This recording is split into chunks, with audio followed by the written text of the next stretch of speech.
İslam ülkeleri içerisinde ayağa kalkıp kınamanın ötesinde bir irade ortaya koyabilecek bir ülke ya da kaç ülke? Elbette istisnası vardır, kaç ülke vardır. Hangisine bakarsanız bakın, hepsi ya siyasi olarak, ya askeri olarak, ya ekonomik olarak, ya da komşuları tarafından kuşatılmış ya da kültürel, zihinsel olarak kuşatılmış, hiçbirisinin adım atacak hali kalmamış.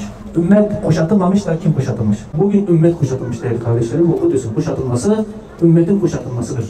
Ümmet kuşatılmadığı müddetçe de kuşatılmayana kadar da hepimiz şahidiz, Kudüs kuşatılamadı. Ne zaman ki ümmetin kuşatılması tamamlandı, şimdi oradaki bir avuç Müslümanın da kuşatılıp tamamen yok edilmesi süreci başlamış. Dolayısıyla bunu sadece Kudüs kuşatılması olarak görmeyelim. Bu bir ümmet kuşatılmasıdır.